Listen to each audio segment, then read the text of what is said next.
"This isn't a pawn shop," the manager sneered. "People like you don't belong here." Moments later, the man they tried to humiliate revealed his title and burned the entire store to the ground with one sentence. The man in the hoodie didn't look like anyone worth remembering. That was the point. Gray sweatshirt, pulled low, cap covering his forehead, black mask hugging his face, and sunglasses that swallowed his expression. If you passed him on the street, you'd think, delivery guy, maybe, or someone killing time. You wouldn't think Elijah Mercer, CEO of Mercer Equity, owner of one of the largest retail portfolios in North America. The man who'd just acquired Everhard & Co., a luxury jewelry empire built on exclusivity, legacy, and image.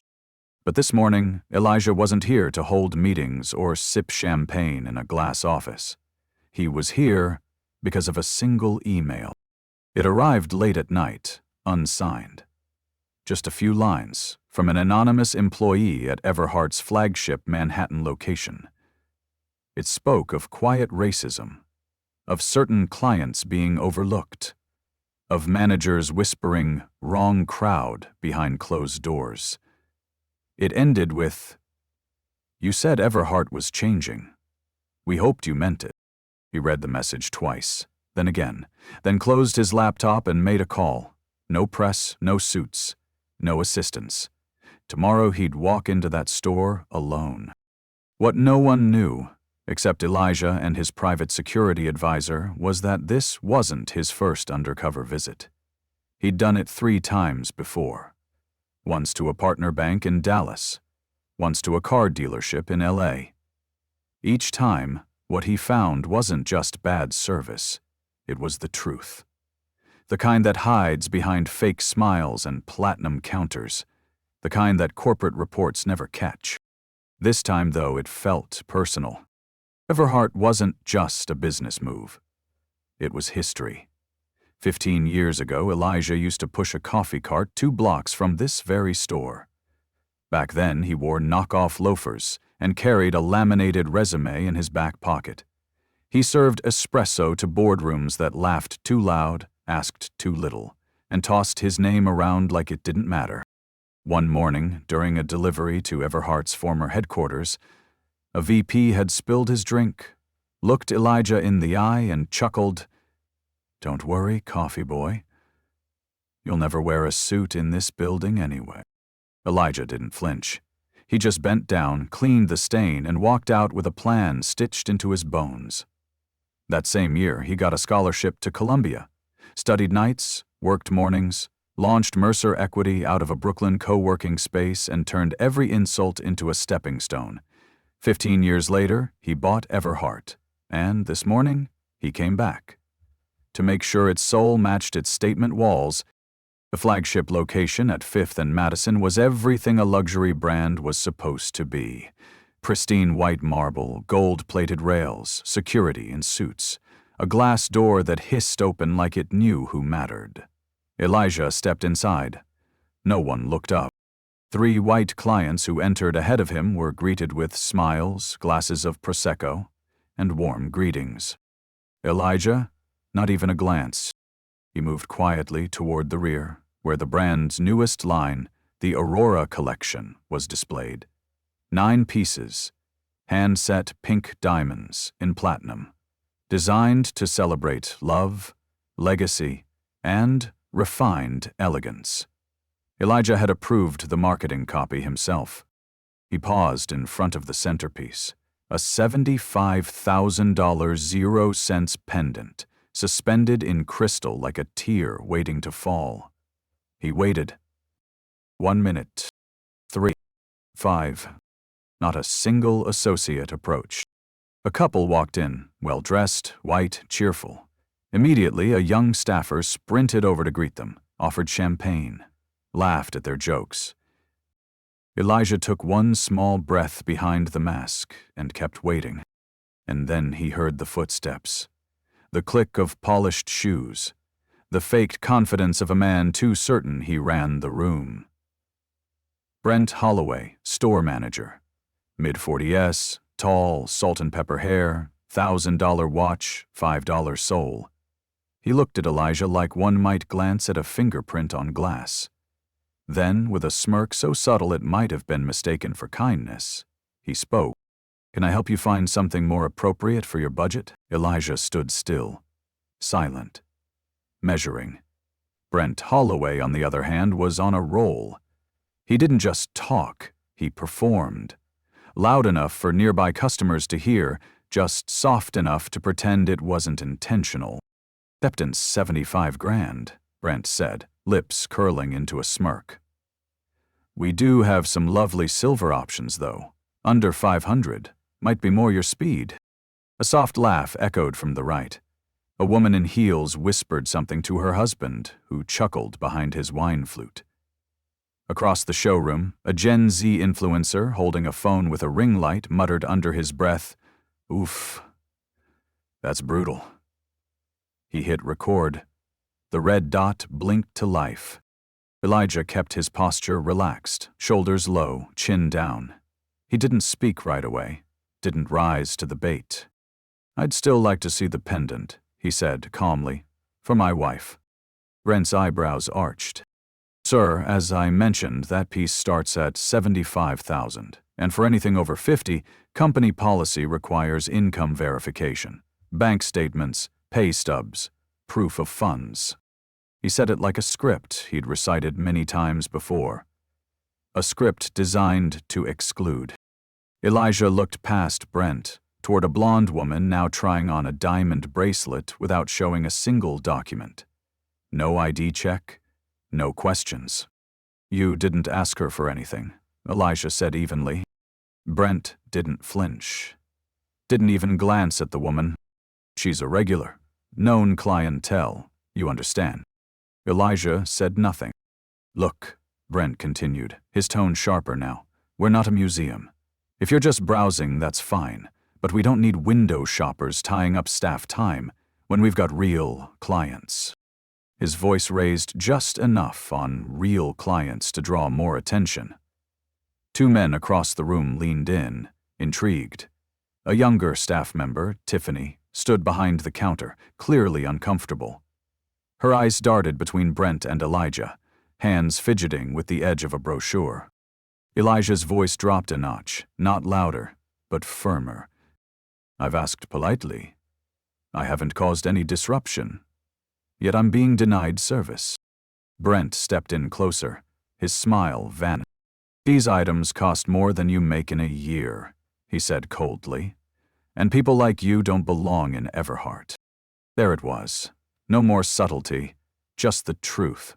Naked, unapologetic, and ugly. The room quieted. Even the influencer stopped moving. His livestream audience was climbing. Comments flooded in. "Is this real? This guy's gonna regret it?" Not the "people like you" line. Elijah's jaw tightened under the mask, but he held his ground. Years of practice, years of restraint, years of being underestimated had trained him for moments like this. "I was planning to purchase the entire Aurora collection," Elijah said, voice steady. 9 pieces, just over $650,000. A pause. Brent stared at him, blinked once, then laughed. Loud, hollow. "Of course you were. And I'm the Queen of England." He turned to security. "Darren, escort this gentleman out. He's done wasting everyone's time." The guard, a stocky man in his 30s, walked over, hesitant. "Sir," he said, eyes uncertain behind dark-rimmed glasses. "I'll need you to come with me." Elijah didn't move. "Please, don't touch me," he said, calm but commanding. Brent barked. "He's trespassing now. Remove him now." The guard reached for Elijah's arm. And that's when the air shifted. Elijah raised his head, removed the sunglasses, then, slowly, the black mask. For the first time, the store saw his face. Several gasps. Tiffany's hand flew to her mouth. Her eyes widened in disbelief. The influencer behind the phone? He dropped his Starbucks. "Yo, that's Elijah Mercer," he shouted. "That's the CEO of Mercer Equity. The guy who bought Everhart last year? Oh my God." Brent froze. His expression flickered from confusion to horror. His lips moved, but no sound came out. Elijah reached into his hoodie and pulled out a slim leather wallet. From it, he produced a black card, thicker than a credit card, etched in gold. He held it up. Everhart & Co. Executive ID. Ella J. Mercer, Chairman and CEO. "I believe you received a welcome email last December with this face," Elijah said. "You may have missed it, probably filtered it out." Silence. You could hear a champagne flute set gently on a tray. Brent tried to speak. "Mr. Mercer, I didn't know if—" "That's the problem," Elijah said, voice low and razor-sharp. "You shouldn't need to know who someone is to treat them like a human being." Brent staggered back half a step. His lips trembled as if trying to form an apology, but his pride got stuck in his throat. He looked around. At the customers who were now pulling out their phones. At the employees frozen mid-breath. And at Tiffany, who was no longer hiding behind the counter. She stepped forward. "Mr. Mercer," she said softly, voice shaking. I'm so sorry. I should have said something sooner." Elijah gave her a small nod. No judgment. The influencer's stream was now trending. Comments exploded. "This is wild. The CEO in disguise. That manager's done." One woman in a tailored white suit stepped closer, arms crossed. "I've been shopping here for 15 years, she said, facing Brent. "If this is how you treat people when no one's watching, I'll take my business elsewhere." Elijah turned back to Brent. "Go ahead," he said quietly. "Call Gloria Winters." Brent blinked. "What?" "Chief Operating Officer. Numbers in your emergency contacts. Call her. Now." Tiffany rushed to the phone behind the counter and dialed. Her hands trembled as she put it on speaker. The store was dead silent. A moment later, a calm but urgent voice echoed through the room. Gloria Winters speaking. "Gloria, it's Elijah," he said. "I'm at the flagship." Her breath caught audibly. "We persuaded you. Keep her safe. Deborah did expect you. We can wait." Loud inside, Rex whistled to fill the room. "Did Jeremy wake up?" "You more listening?" "Not yet. I'm a moment longer, though I am totally into you. We're on our way to Seattle. In half an hour we will leave, propelled by our Parisian mortality. Do amplify my fearness. Please secure the surveillance footage from the last 30 minutes and forward it to legal. Also initiate Protocol 7. A murmur ran through the staff. Protocol 7 wasn't just a buzzword. It meant emergency leadership replacement. It meant suspension of authority across departments. It meant this store was about to be turned inside out. Brent's face collapsed. "Wait. Please. Mr. Mercer. Elijah. I didn't know. I was just following store policies." "Were you?" Elijah's voice cut like glass. "Because I've reviewed those policies. Nowhere do they state income verification by skin tone. Nowhere does it say ignore clients in hoodies. You made that up." Brent was sweating now. His jaw clenched and unclenched, fingers twitching at his sides. "This isn't fair," he whispered. "One mistake shouldn't ruin." "A mistake?" Alicia stepped closer. "Let's talk about mistakes." He turned to the crowd. "Show of hands," he said. "How many of you, employees, have seen customers turned away because they didn't look wealthy?" Tiffany's hand rose, then another and another. Within seconds, Half the staff had their hands up. How many of you were told to ignore certain people unless they wore brands you recognized? More hands. How many of you wanted to speak up, but didn't feel safe? All hands, now. A few eyes glassed over. One man looked like he might cry. Elijah turned back to Brent. You didn't just make a mistake, he said. You created a culture. You led by arrogance. You trained people to profile, to dismiss, to belittle. Brent's voice cracked. I didn't mean harm. You meant convenience, Elijah replied. You meant superiority. But what you did was harm, to people who walked in here hoping to be seen, hoping to be valued, and you turned them invisible. The room was silent. You're terminated, Elijah said, final and clear. Effective immediately. Gloria will coordinate your exit. Brent's face flushed red, then drained white. His mouth opened, closed. He looked around the room for someone to defend him. No one did. The security guard who had once reached for Elijah now walked toward Brent, holding the door open without a word. As Brent walked out, shoulders slumped. Someone in the back clapped, then another. Then the room filled with applause, not loud or wild, but heavy, earned. Like the sound of justice falling into place. The door clicked shut behind Brent. The sound echoed like punctuation, but Elijah didn't move. He turned slowly, taking in the room. Customers stood still. Employees stood straighter. Phones were recording, not because they had to, but because they didn't want to forget. Everyone take a breath, Elijah said. We're not done.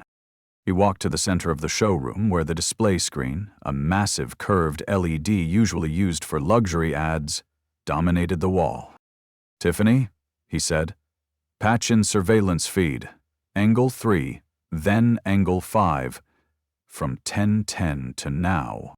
She nodded, eyes still wide, and tapped quickly on the terminal. Seconds later, the wall screen came to life. First, a split screen, then silence.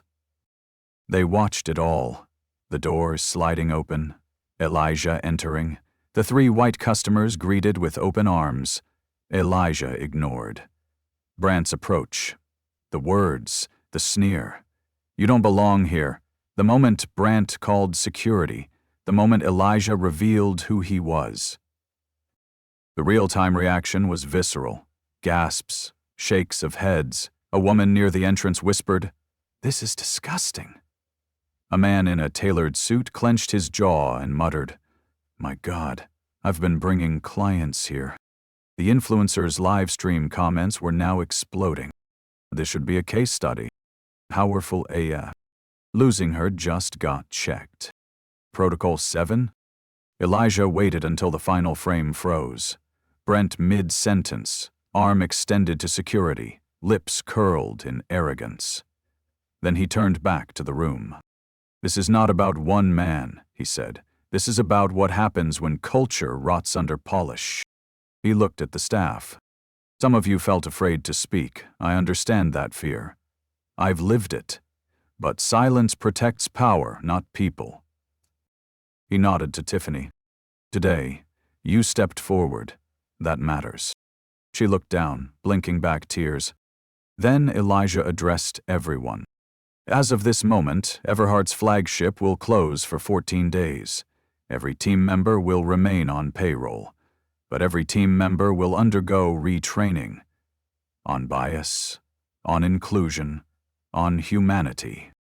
A rustle swept through the employees. Relief, gratitude. One clapped. Then others joined, not applause for Elijah, but for the chance to start again. When we reopen, Elijah continued, there will be a new code of conduct.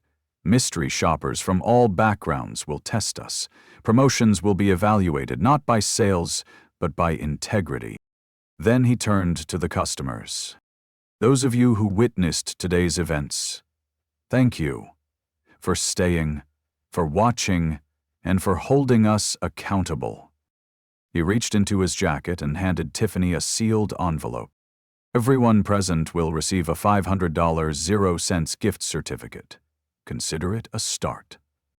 A soft gasp rippled, but no one reached for their phones. No one shouted. The gesture wasn't for PR. It was penance.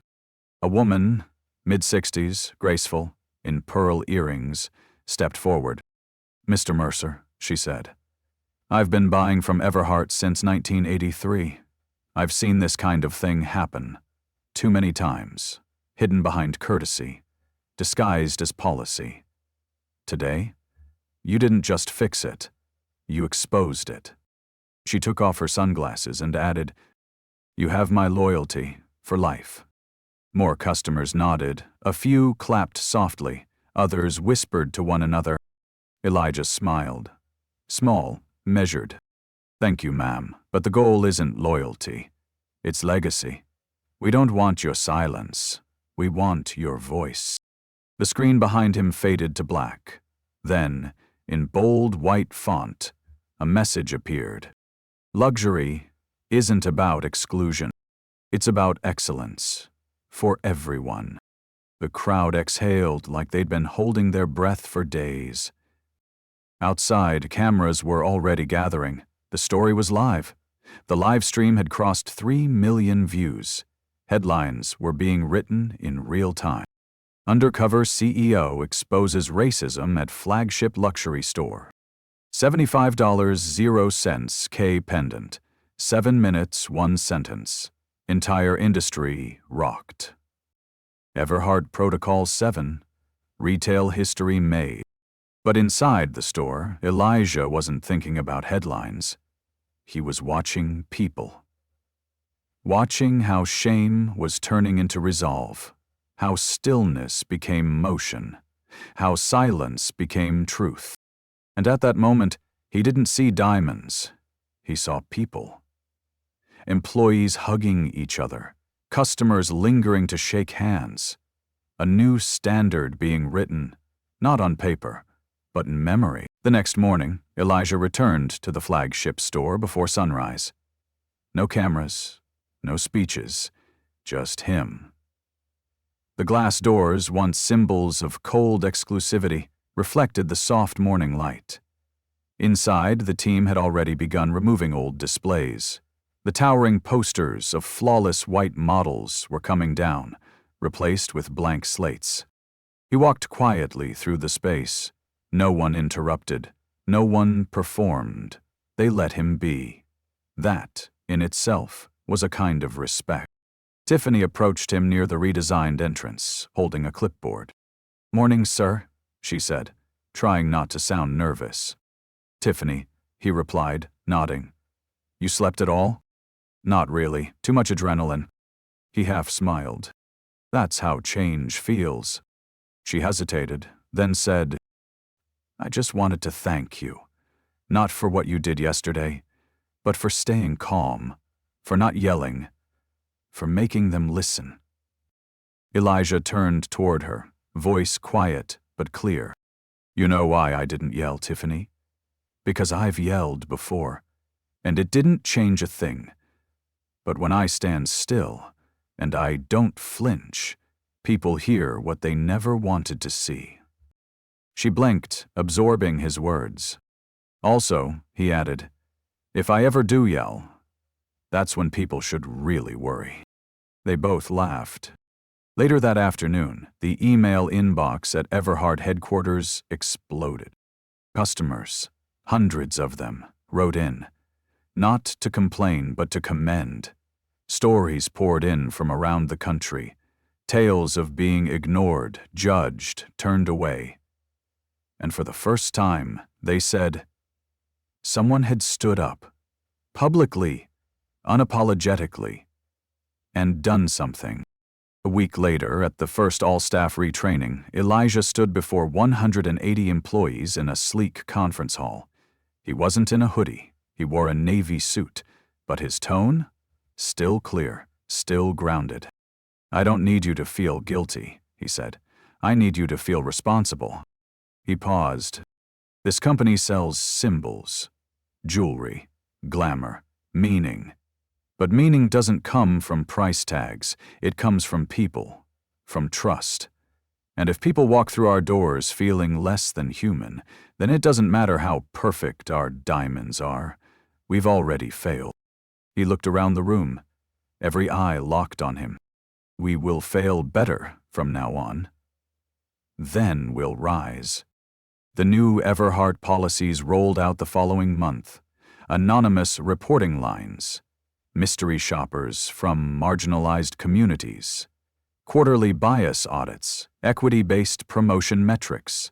The industry took notice. Other brands began adopting similar changes, some publicly, some quietly. Retail boards buzzed about doing a Mercer. Elijah never addressed it. He wasn't chasing headlines. He was rewriting the blueprint. But the most powerful moment came when he received a letter. Handwritten, no return address. Dear Mr. Mercer, I'm the employee who sent that anonymous email. I never thought you'd read it. I definitely didn't think you'd show up in a hoodie. Watching you stand there, knowing you could have crushed him, and didn't, that changed me. You didn't just save a brand. You saved something in me. Thank you for proving that integrity has power. Elijah kept that letter in his top drawer. Every time he faced doubt, he opened it again. 6 months later, a soft autumn breeze swept down Madison Avenue as a crowd gathered outside the newly redesigned Everhart flagship. The building gleamed, not with opulence, but with intention. The new signage read simply, Everhart & Co., Reimagined. Inside, the store looked different. Still luxurious, still elegant, but warmer, more open. The displays were lower, more inviting. Portraits on the walls showed customers from every background. Not models, real people, smiling, standing proud, wearing what once felt out of reach. Elijah stood behind the black velvet ribbon, holding silver scissors in his hand. To his left was Tiffany, now promoted to store director. To his right stood Desiree, a 22-year-old jewelry design student from Queens, the first recipient of Everhart's Equity Apprenticeship. Dozens of journalists watched. Cameras rolled. But Elijah didn't look at them. He looked at the people. Welcome, he said, to the new Everhart. He cut the ribbon. The room erupted in applause. Later that day, Elijah walked quietly through the new Equity Collection showcase. Pieces designed by up-and-coming artists from underrepresented backgrounds. Pieces that might never have seen the light of day if not for a single moment. A single decision. Desiree caught up with him, holding a sketch pad tight to her chest. Mr. Mercer? She said, voice tentative. He turned, smiling. You settling in? Yes, sir. I just wanted to say, when I saw the video, that moment when you took off the mask and said your name, I cried. I didn't even know why. I just felt something shift, like maybe I do belong here. Elijah placed a hand on her shoulder. You don't need permission to belong, Desiree. Talent doesn't ask for approval. It just needs opportunity. She nodded, eyes shimmering. Outside, a crowd still lingered, snapping photos, peeking in through the windows. Some waved. Others just stared. Quiet admiration etched across their faces. And across social media, the video clip from 6 months ago found new life again. Set to music now, with subtitles, with millions of views added. The caption read, Museu Modella. He didn't yell. He didn't curse. He just said his name. And everything changed. That night, Elijah stood alone in his office, looking out over the skyline. The city moved beneath him, restless, electric. He thought of that boy pushing coffee carts in Midtown, of the man who said he'd never wear a suit inside this building. He looked down at his reflection in the glass, then past it. "The most valuable thing we sell," he whispered, "isn't diamonds." He turned off the lights. It's dignity. Months later, the fallout hadn't stopped at Everhart's glass doors. Ant Holloway, former flagship manager turned viral cautionary tale, had become a case study across business schools nationwide. His name appeared in PowerPoint slides under bold red headers. Leadership Failure in Retail. The Everhart Incident. At Harvard Business School, one of the spring lectures in the Organizational Behavior course featured a dedicated module titled Bias, Branding, and Public Trust: How a Manager Cost a Company Its Soul. A freeze frame of Brent, mid-sneer, finger-pointed, eyes full of arrogance, was displayed side by side with the words he once used. "People like you don't belong here." The students didn't laugh. They took notes. Executives in training studied how a 7-minute interaction had unraveled a decade-long brand image. Panels at diversity summits quoted the incident as a turning point in how hidden bias could no longer hide behind luxury polish. Brent, once proud of his legacy in high-end sales, now carried the burden of being the man who thought he ran the room. Until the real owner showed up in sneakers,